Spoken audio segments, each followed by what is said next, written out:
this is an approach to a case of multivalvular heart disease, which is the first and most important case given to you in any DM cardiology or DNB examination.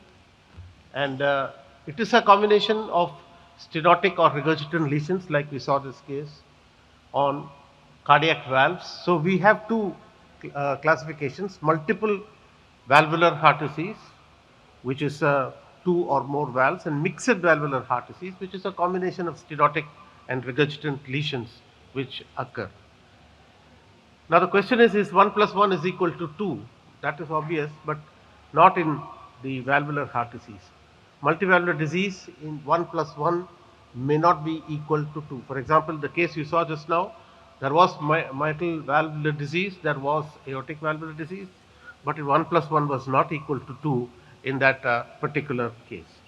And sometimes it can be a double trouble and it can be a triple trouble. As you know, the lesion which is now demanding attention and demanding treatment is tricuspid valve disease secondary to mitral stenosis, pulmonary arterial hypertension. So this is just the same thing. Coming to the all the diseases which are usually kept in the exam, MSMR or MSAR as it was kept now, MSTR, which is hypertensive or organic. This is always a problem in postgraduates, and of course tricuspid stenosis, MSAS, ASAR, and then occasionally an MSAS TS is kept in the examination. And of course you have sick patients, and they are MRAR who are very sick, MRAS, which is the worst hemodynamic combination in rheumatic multivalvular disease. And of course there are complex combinations which occur, which are kept in the examinations. All the lesions, MSMR, ASAR, PHTR, quite sick patients on whom we have to decide which is the dominant lesions, etc. So let's start with a simpler one which we had just now, and we had an MSAR case, and we thought MS is dominant. How do you say MS is dominant? Because the first thing the patient complained of was elicitation was PND, orthopnea. In addition to that, a history of nocturnal angina and nocturnal palpitations. Nocturnal palpitations is also equally important, tells you that you have an aortic valve disease associated. Most of the symptoms in such combination occur at night, and they can have PND, they can have, because as I said, bradycardia allows LV filling and aggravates AR. Similarly, the problem is that severe MS will prevent LV filling, and hence the symptoms of palpitations and overactivity of the precordium is prevented. And if AR is not dominant or severe, it will not alleviate the symptoms of mitral stenosis. At the end of my lecture, I will tell you about forward masking and backward masking, which is often a asked question in the exam. The only history the patient may give is neck palpitations. This you have to ask whether there are pulsations which are seen in the neck.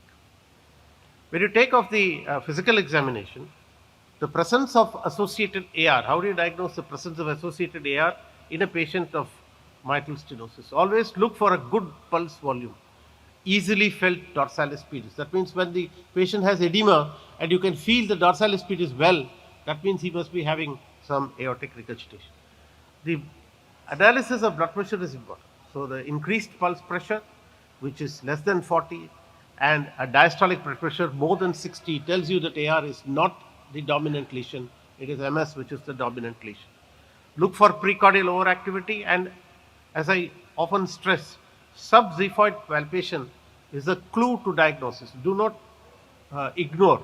The left parasternal heave has a lot of problems. You know, left parasternal heave can be due to aortic palpitations, aortic pulsations. It can be due to MR, which is a late pulsations of the left atrium.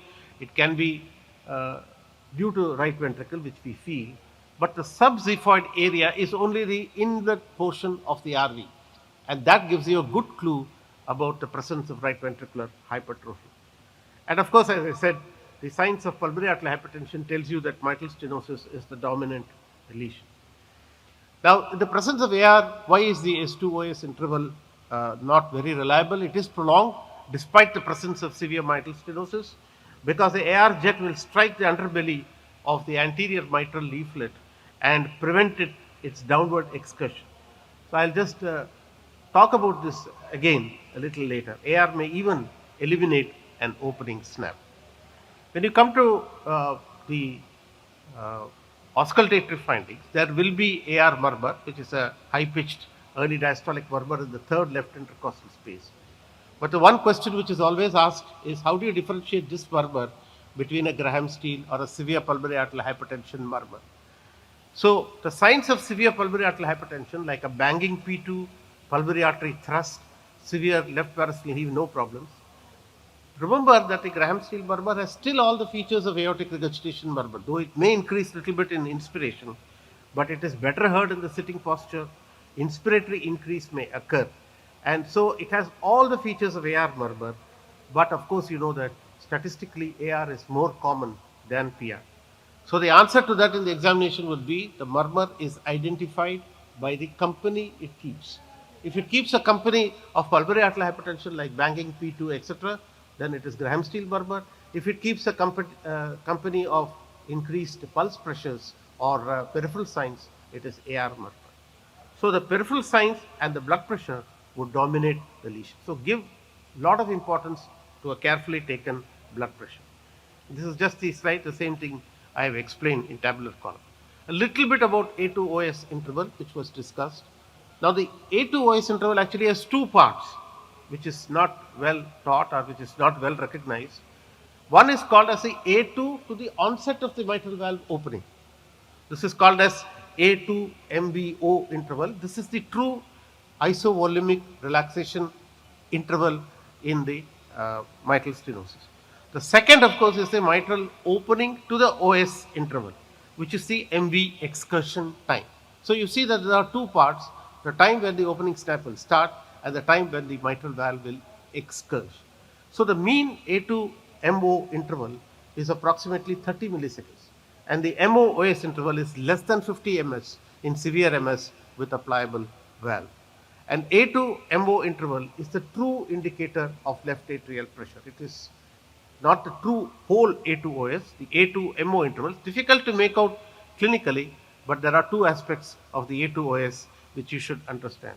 So a patient with a significant valve calcification can have a paradoxically long mitral MO-OS interval leading to a wide A2OS interval despite the presence of severe mitral stenosis. So the important thing, and there is only one answer to the question, how do you differentiate A2OS interval from A2P2? The A2OS interval widens on standing with little change in phases of inspiration. If you give that answer, that's more than important, more than enough for the exam. And of course, in atrial fibrillation, it is abbreviated following the short diastolic period. Now we go to the A2OS interval in MS and AR. So as I have said, if you take a late OS interval, despite the presence of MS or a heavily calcified valve, one is the poor myocardial function, second is the aortic regurgitation in AR, and this I have already explained to you, the AR jet striking the underbelly of the AML. And importantly, the high aortic pressure. If the aortic valve closes at a high pressure, more time will be required for the LV pressure to drop below the. So if there is a high systolic pressure, aortic pressure, you will have a late A2OS interval despite the presence of mitral stenosis, and that is put in this diagram. This is of course taken from Jules Constant book, but it tells you that how the aortic pressure is determinant of the A2OS interval. So note that the higher the aortic pressure, the longer the A2OS interval. So if you just have say, this is also a question asked, what are all the factors affecting the A2OS interval? One, of course, naturally is the severity of MS, the cardiac output, the preload, the afterload, the contractility, and sometimes we use the word aortic hangout interval in severe aortic stenosis, which perhaps is not that correct, but still we use it in contrast to the pulmonary hangout interval. More important is the diastolic relaxation abnormality of the LV, impaired diastolic filling, and an elevated end diastolic pressure. So any impairment to ventricular filling will increase the LA pressure. So A2OS interval less than 60 is severe MS, more than 100 is mild MS. Coming to the, how do you increase the loudness of the AR murmur? If I didn't find it that loud here while the patient's sitting, but patients sit up, lean forward, and breath, it is told, held in expiration. It's not necessary that it should be in expiration. Expiration, of course, will augment AR murmur, but I keep on quoting modern Hurst because Hurst has come out with a lot of good points.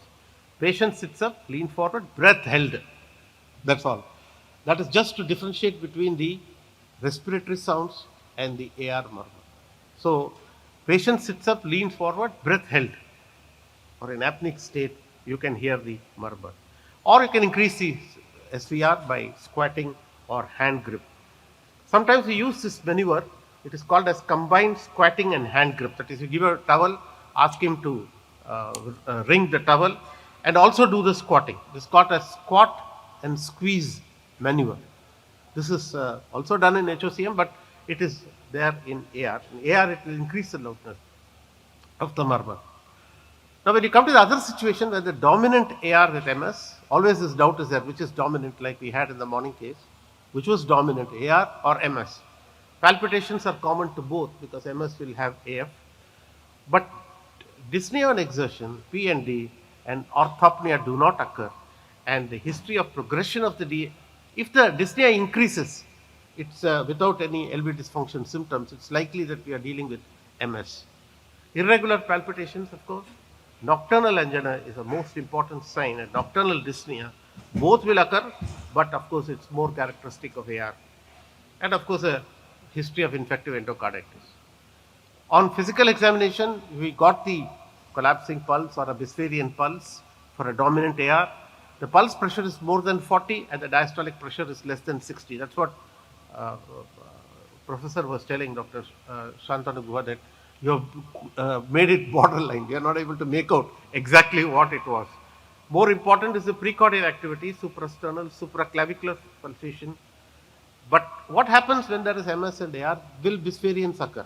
Since LV filling is impaired by the concomitant MS, typical Bispherians pulse may not occur in the carotids despite normal LV function. So, most important sign is a careful evaluation of the apical impulse. The apical impulse, unlike an MR, see, in aortic regurgitation you can get a sustained apical impulse. But in MR, the apical impulse will never be sustained because the LV is contracting supine, ejecting into a low pressure left atrium. Unless there is LV dysfunction, MR will not produce a sustained apical impulse. Whereas in AR, you can get a sustained apical impulse despite no AS. The subxiphoid palpation, again I have stressed, and signs of PAH. And the first heart sound is soft, unlike MR, where the first heart sound can still remain loud. And the first component of the second heart sound, A2, would be soft. That is what the candidate felt. So this is an important sign which you should keep in mind. This is called as tic-tac rhythm, and otherwise called as embryocardia in adults. That means normally the diastole is longer than systole. But when the diastole becomes shorter than systole, which is called as embryocardia, we call that a tic-tac rhythm. So severe AR can produce a tic-tac rhythm without a tachycardia. Increased volume in systole can prolong systole more than diastole. So the MDM of MS is very short and cannot reflect the severity. Here, of course, the candidate mentioned that there was presystolic accentuation. But sometimes when you get something like a presystolic accentuation, it could be an Austin-Flint murmur. And then you have to differentiate MS versus Austin-Flint murmur. You have to use all these things, the prolonged with thrill, the features of tapping apical impulse or a hyperkinetic, added sounds, pulmonary arterial hypertension, etc. And most important, the hand grip will decrease the MS murmur and increase, I think, the heading. The heading is seen here, MS and Austin-Flint murmur differentiation. Coming to I jumped to tricuspid regurgitation because tricuspid regurgitation is very important from our clinical point of view nowadays, because it's a very important, and you have to measure the tricuspid annulus size for any patient who is going in for surgery, because tricuspid repair has to be done. You know that just like secondary mitral regurgitation, you have secondary tricuspid regurgitation, which is a complex of annular dilatation, right ventricular enlargement, pulmonary hypertension and right atrial enlargement. Remember, tricuspid regurgitation will not occur just with right ventricular hypertrophy. Right ventricular hypertrophy by itself will not produce a tricuspid regurgitation. It's right ventricular hypertrophy plus right ventricular dilatation. So the important thing that there is a volume overload of the right ventricle. But we need more studies to show the effect of tricuspid regurgitation on the valve disease's natural history. And just to differentiate, one commonly asked question, is it a hypertensive TR or is it a organic TR? Hypertensive TR, is associated with pH, a hypertrophied RV, and it requires both a high pressure and a large volume. As opposed to that, when you take, this is the functional TR in MS, the JVP, which will give a single wave. The JVP is very important to talk about TR. A single wave in the neck, both in normal sinus rhythm or in atrial fibrillation, is a V wave. And of course, it's called Lancey's sign. Remember that the Y descent has to be mentioned when you talk about TRZ. If there is a increased Y descent, then it is TR. If there is an increased Y descent but there is no V wave, there's only two conditions. It is a constrictive pericarditis or restrictive cardiomyopathy, which can produce a rapid sharp Y without a V wave prominence. So if there are no V waves, please do not diagnose tricuspid regurgitation. The correlation is extreme between V waves. Occasionally in echo, you do get tricuspid regurgitation of considerable variety without clinical signs. This slide I'll just omit because X and Y descents are talking about the right ventricle compensation, beginning of right ventricular decompensation. Now this is also one of the problems the candidates face. How do you grade the pH? Now the gradation of pH, as I told you, it is based on the auscultatory findings. There are normal pulmonary artery pressure is 12 to 19. It varies a little bit from lab to lab, but mild pH is 20 to 34, moderate pH is 35 to 49, mean pulmonary artery pressure, and severe pH is more than 50. So in mild, P2 is low and it is palpable. In moderate pH, the subxiphoid palpation will show the RV. The P2 is very loud and heard at apex. Occasionally you can get a ejection systolic murmur. And if there is a severe pH, you will know that subxiphoid palpation gives a well-defined or well-sustained RV. The P2 is closely split, the S2 is closely split, and there is a Graham-Steele murmur, etc. But remember, if you get a thrill in the second left intercostal space, and there are signs of severe pulmonary arterial hypertension, always suspect a Lutem-Bacher syndrome. This is one of the clinical signs which is missed sometimes even on echo. Similarly, they say, how do you grade TR? How do you grade TR based on clinical examination? In mild TR, the JVP will show V waves, and of course, the liver has no pulsations. In moderate TR, the JVP shows all the features, V wave, there is hepatic pulsations, there is a murmur, but it increases on inspiration. And if there is severe TR, all the signs will there, but there will be no inspiratory increase. As I told you, sometimes significant TR may be present in Doppler, all of us have seen, but associated murmur may be absent where the right ventricular systolic pressures are normal. So that is an important thing to remember, that correlation is here. But whatever it is, you see clinically, that's. So this the other question which I asked, MS with organic TR. If it is organic TR, what are the probabilities of developing organic TR? It is in elderly females. It is in large LA size with atrial fibrillation, right atrial chamber dilatation, etc. And there is recurrent rheumatic activation. So the classical history of in organic TR is like this. The patient has undergone a balloon mitral valvuloplasty. He has had a asymptomatic period, and then he develops classical ascites or pedal edema. When such a history is there, there are only two possibilities. One is the TS has been missed and there is an organic TR. The second possibility is that an MR has been produced during a BMV and subsequently the patient has gone into failure. So these are the two conditions where that. Coming to MS with TS, I'll go a little rapidly because we have to finish in time. And you get giant A waves.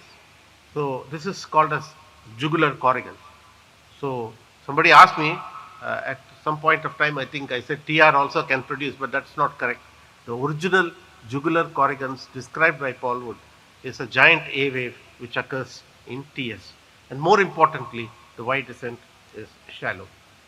Now, there is a possibility that the MS murmur also will be heard sometimes in the left parasternal area, and then there may be difficulty in distinguishing a TS murmur from an MS murmur. But a TS murmur will always increase with inspiration, often markedly, whereas the MS will decrease with inspiration. And it is heard at the left lateral decubitus position. Sometimes the books are describing that the TS murmur is heard on the right when the patient turns to the right side. I'm not sure if it is a little true. There is a thing called suffusion sign. That is, patient on lying flat, the face becomes cyanotic, and the scalp veins, if you can see them, becomes dilated. That's called a suffusion sign of TS. Coming to the AS and AR, which is also another mixed valve disease, commonly kept. The dominant AR is wide pulse pressure, rapid upstroke, and dominant AS is low pulse volume, and this is the most important is to look at the slow carotid upstroke. That is why never present any findings of aortic valve disease or other things without feeling the carotids, and that's the most important thing. If you take AR dominant, I have already just go a little rapidly because a little bit of time. Now, bispherious pulse is always felt in the carotid when there is normal LV function. Now, coming to this phenomenon called medial retraction and lateral retraction, which people ask. Medial retraction and lateral retraction, which people always ask. Now, medial retraction is an important sign. It tells you that left ventricle, the apical impulse is definitely left ventricle. Similarly, if you think that it is a, purely mitral stenosis, PH, TR, etc., and you get something like a heaving apical impulse, but you're not sure what it is, look for lateral retraction. If lateral retraction is present, the whole precordium is occupied by the right ventricle, and there is a lateral retraction. And of course, as I told you, the MR will compensate. Sometimes the medial retraction is abolished because the LA pulsations will take its place. Next, we come to MS with AS, which is also kept in the exam, and this is in centers where rheumatic heart disease is widely prevalent. And there you have to decide whether MS is dominant or AS is dominant. If MS is dominant, you know you have PNDs and usual signs. What are the symptoms of MS in the presence of AS? Still you will get the PND and orthopnea, and hemoptysis is an important sign, cough, and pedal edema, abdominal distension, and right upper quadrant pain. Right upper quadrant pain is a sensitive sign, symptom of right heart failure. And of course, thromboembolic episodes. On examination, the A wave can occur both in AS and in MS. You know that you can have a Bernheim effect and you can have an A wave in the JVP. But the pulse is markedly low volume because this combination reduces cardiac output. But there will be a delayed upstroke, which is present in carotids.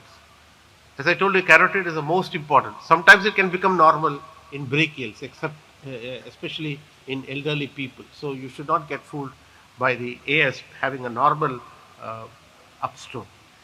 Apex in the presence of dominant MS is tapping with a lateral retraction, and here only the lateral retraction. And if there is a medial retraction, you know that there is the important is AS. The important thing is the subxiphoid palpation. So the most important signs for the associated AS are slow rise of the carotid pulse, and of course we still hang on to the ejection systolic murmur with the thrill at the second right intercostal space conducted to the suprasternal area. These are the similarly coming to dominant AS with MS, symptoms can still occur. Dyspnea. Dyspnea we thought is not a late sign in aortic stenosis, but it is not true because now you've got diastolic dysfunction due to LVH, and that causes dyspnea, sometimes even PND early in the course of AS. So it doesn't mean, previously we used to say angina, syncope, dyspnea for AS, angina 3 years, syncope 2 years, dyspnea 1 year. It's not true because now we have realized the diastolic dysfunctions which can occur with AS. Now we come to the physical examination, again the pulse is low volume, and the presence of MS here only you have to say, when you get the RV in the subxiphoid area, you get a left parasternal heave, you get a palpable P2, we are sure that we are dealing with some amount of AS, and if you get a loud S1, etc. Now this combination, truly multivalvular MS, AS and AR. Here you have to diagnose which is a dominant lesion. If MS is dominant, naturally again PND. We take a resort to PND and atrial fibrillation, that is palpitations. If AS is dominant, it's angina, syncope and fatigue. If AR is dominant, it's pulsations and precordial overactivity. So simple symptoms will give rise to which is the dominant lesion. Similarly, on physical examination, if MS is dominant, most important is the palpation of the RV, not so much on auscultation. Apex beat also is the most important one, which is not shifted. If the AS is dominant, then it's a slow rising carotid pulse. And if the AR is significant, then pulses dyspherians will not be palpable when the MS is also present. Most important is the blood pressure, which again I have stressed. It's a rare condition, MS, AS, TS. It's kept in the exam if it is there, and but you have to suspect it on the following conditions. But again, history is very clear. That's why I say take the history from the beginning. Patient has had a problem, he would have had a balloon mitral valvuloplasty, and then the TS will be missed, and then the patient will present with a low output state or sometimes jaundice or peripheral cyanosis if TS is severe. Always suspect organic TR in a patient with abdominal distension post procedure, and that's an important thing to remember when you have that. On physical examination, of course, the most important step is to identify the TS, and of course, as Dr. Shanzado said, sometimes the candidate gets an access to the echo and he will go by echo and try to fit in the diagnosis of the thing. But whatever is possible, try to identify. If there are two waves, A and B wave, the increase of the A wave on inspiration and a reduced slope of the Y descent, then you can think of that. If the BP is low, the extremities are cool, think of TS. But you know very well that the signs of MS may predominate over TS. First heart sound may be loud, and there will be an opening snap, and there will be a mid-diastolic murmur. AS and MR is a very tragic combination. It is one of the worst hemodynamic combination. But having said that, now there are patients who come with AS and MR, and this is also sometimes post BMB they can have MR, and they can have worsening of their AS. But this is the worst hemodynamic combination. A long-standing increase in afterload will result from this entity. Symptoms, the same symptoms like you have of AS, but in addition to that there will be extreme fatigue, lassitude, and there will be severely orthopneic and in congestive heart failure.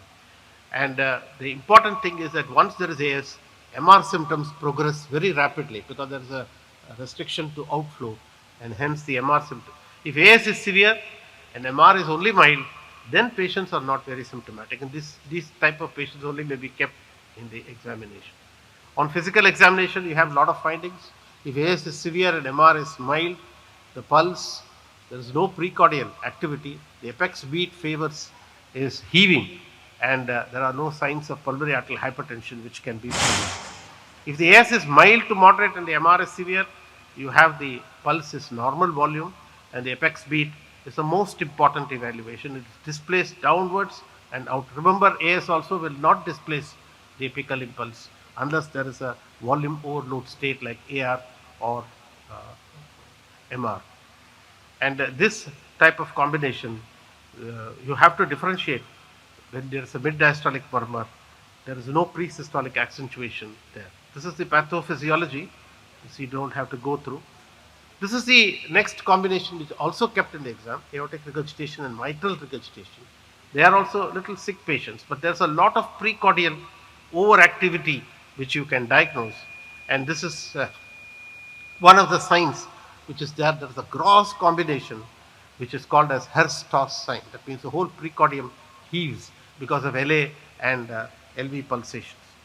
So these are some of the cases, and there are some other conditions like AS with MS, etc.